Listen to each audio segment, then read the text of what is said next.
देखिए, आज इस वीडियो में हम लोग पढ़ेंगे हिंदी वर्णमाला के कुछ महत्वपूर्ण टर्म हैं, कुछ शब्द हैं जहां से क्वेश्चन बराबर आते हैं। जैसे देखिए, यहाँ पे उरस्थ व्यंजन क्या है। उरस्थ व्यंजन हमारे पास दो हैं, एक क हो जाता है और एक ह। ये दोनों क्या है, उरस्थ व्यंजन के अंतर्गत आते हैं। ह। फिर द्वित्व व्यंजन या युग्मक ध्वनि या द्वित्व ध्वनि किसे कहते हैं। जैसे कोई शब्द हम बोलते हैं जहां पे आधा अक्षर आधा व्यंजन आ जाता है और उसके जस्ट बाद एक पूर्ण व्यंजन मिलता है, दोनों की मिलके एक ध्वनि जो निकलती है उसी को द्वित्व द्वित्व ध्वनि या युग्मक ध्वनि कहते हैं। तो देखिए, जैसे पिल्ला, पिल्ला। अब देखिए यहाँ पे क्या हो रहा है, द्वित्व ध्वनि जो यहाँ पे ल और आधा ल और पूरा ल को मिला के जो ध्वनि निकल रही है इसी को बोलते हैं द्वित्व ध्वनि या युग्मक ध्वनि। ठीक, पिल्ला, बच्चा, बच्चा, चप्पल। देखिए हर जगह द्वित्व ध्वनि निकल रही है। इसी तरीके से एक आता है आपका संयुक्त ध्वनि। संयुक्त ध्वनि देखिए जहां पे एक आधा अक्षर कोई आ जाए और उसके जस्ट बाद एक पूरा दूसरा अक्षर आए और दोनों मिलके एक संयुक्त ध्वनि निकाले। जैसे कंबल, देखिए यहाँ पे आधा म है ब, तो जो यहाँ पे कंबल ये ध्वनि यहाँ पे निकल रही, इसी को हम लोग बोलते हैं संयुक्त ध्वनि। ऐसे बहुत सारे उदाहरण हो सकते हैं। मक्खी, मक्खी, मक्खी, वत्स। तो आधा त और स से जो ध्वनि उत्पन्न हो रही है, यहाँ पे क और ख से मिलकर जो ध्वनि उत्पन्न हो रही है, यहाँ पे म और ब से कंबल, मक्खी, वत्स, ये सभी क्या हैं, संयुक्त ध्वनियां हैं यहाँ पे निकल रही हैं। और देखिए एक टर्म और है आगत स्वर। आगत स्वर ऐसे स्वर जैसे कुछ नवीनतम स्वर या नवीनतम अक्षर हमारे हिंदी वर्णमाला में आए हुए हैं, बाहर से आए हुए हैं, उन्हें हम हिंदी वर्णमाला के उन 52 अक्षरों में हम नहीं काउंट करते, लेकिन फिर भी इनका इस्तेमाल हम कहीं ना कहीं करते हैं। जैसे आगत स्वर में आपका आ के ऊपर चंद्र बिंदी, ये क्या है, आगत स्वर है। उसी तरीके से कुछ आगत व्यंजन यानी नवीनतम शब्द, ये जो भी आगत स्वर हैं हमारे हिंदी वर्णमाला में प्रवेश किए हैं, ये सभी अरबी और फारसी के अक्षर हैं। तो आगत व्यंजन में क्या क्या आ गया है, क, ख, ग, ज और फ। देखिए ये है हमारे हिंदी वर्णमाला के ही अक्षर हैं दिखने में, लेकिन उनके लेफ्ट साइड नीचे की ओर एक बिंदी के रूप में लगा रहता है। ये सभी क्या है, आगत व्यंजन है। और अ के ऊपर चंद्र बिंदी, आगत स्वर। अब देखिए आगत स्वर और एक क्या हो गया आपका आगत व्यंजन। कुल आगत व्यंजनों की संख्या 5 है और कुल आगत स्वर जो है हमारे पास एक ही है। अब देखिए अल्प प्राण क्या है। अल्प प्राण जिन अक्षरों के उच्चारण करते समय हमें कम वायु की जरूरत होती है, कम श्वास की जरूरत होती है, वही अल्प प्राण होते हैं। अब देखिए अल्प प्राण में क्या क्या आ जाता है। जैसे देखिए हिंदी वर्णमाला में जैसे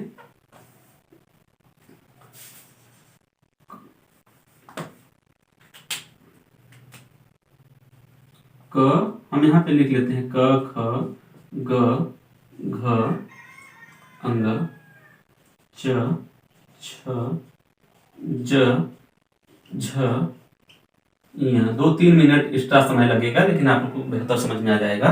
च, छ, ज, झ, य, ट, ठ, ड, ढ, अड़, त, थ, द, ध, न, प, फ, ब, भ, म।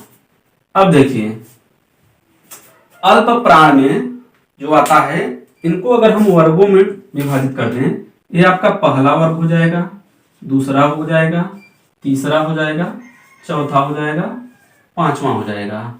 ये आपका पूरा का पूरा क से अंग तक जो है क वर्ग है, च से इ तक जो है च वर्ग है, ट से अड़ तक जो है ट वर्ग है, त से न तक त वर्ग है, प से म तक म वर्ग है। अब अल्प प्राण में कौन कौन से आते हैं? सभी वर्गों के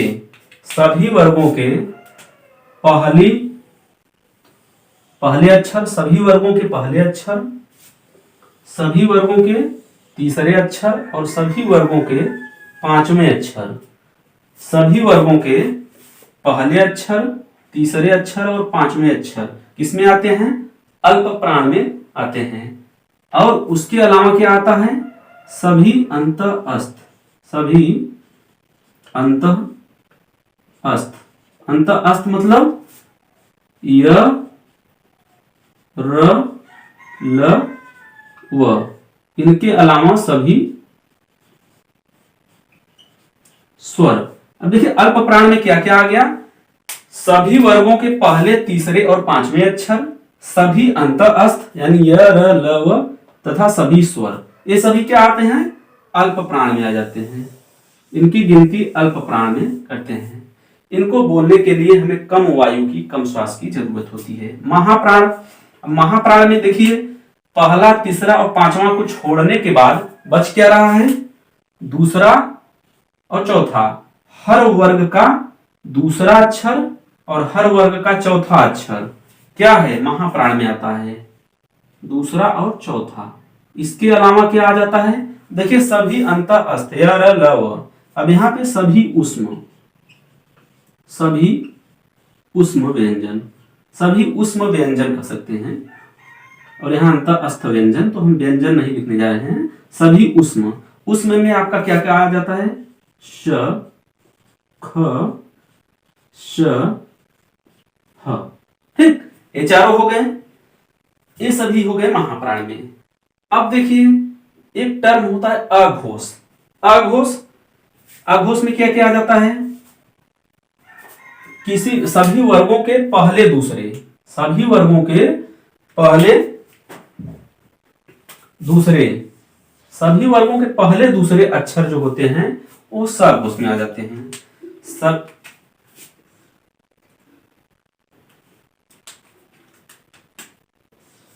ये आपका हो गया महाप्राण।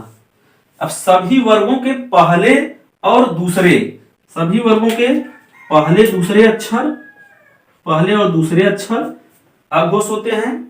फिर उसके अलावा क्या होते हैं? श, ख, श। सभी वर्गों के पहले और दूसरे अक्षर तथा श, ख, श, ये सभी क्या होते हैं? अघोष होते हैं, अघोष होते हैं। ठीक, तो ये आपके अघोष हो गए। और इनके बाद सघोष, सघोष, सघोष को ही घोष कहा जाता है। अब सघोष में क्या क्या आ जाता है? सभी वर्गों के, देखें आप पहला और दूसरा, ये क्या हो गया? अघोष, अघोष हो गया।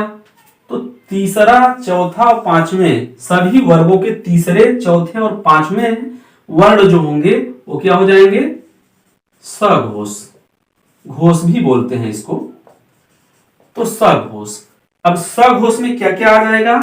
तीसरा, चौथा, पांचवा अक्षर, तीसरा, चौथा, पांचवा अक्षर।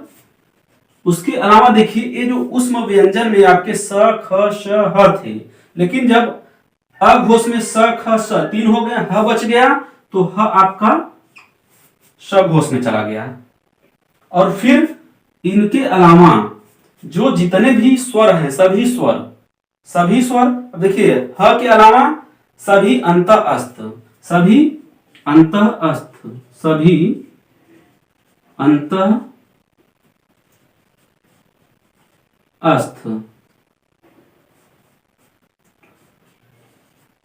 सभी अंतःस्थ यानी य, र, ल, व। और इनके अलावा सभी स्वर, सभी स्वर। तो देखिए सघोष में क्या क्या हो गया? सभी वर्गों के तीसरे, चौथे और पांचवें वर्ण प्लस ह सभी अंतः अस्थ यानी य, र, ल, व तथा सभी स्वर, ये सभी किसमें आ गए? सघोष में, सघोष में। अब देखिए इसको आप लोग अच्छे से एक चार्ट के रूप में बना के सजा के लिखिएगा और ऐसे याद कर पाना बहुत ही आसान हो जाएगा, थोड़ा एक दूसरे को रिलेट करके जब आप करेंगे। अब यहाँ पे क्वेश्चन कभी कभी लंबा लंबा क्वेश्चन इस तरीके से दे देता है, निम्नलिखित में से कौन अघोष, महाप्राण, इस तरीके से कई वर्ड देगा कि सभी को फॉलो कर रहा है। तो वहां पे अगर आपको एक चार्ट आपके माइंड में सेट रहेगा तो आप वहां से क्वेश्चन को निकाल लेंगे। जैसे आप देखिए ह जो है आपका, ह क्या है? सघोष भी है और सघोष भी है और यहाँ पे महाप्राण में भी है। ठीक, तो इसी तरीके से एक ही वर्ड आपका सघोष भी हो सकता है, अल्प प्राण या महाप्राण में से कोई एक हो सकता है, या तो अघोष हो सकता है, अल्प प्राण या महाप्राण में से कोई एक हो सकता है, अंतः अस्त हो सकता है। ठीक, तो इसका आप लोग स्क्रीनशॉट लेके अच्छे से चार्ट बना के लिख लीजिए।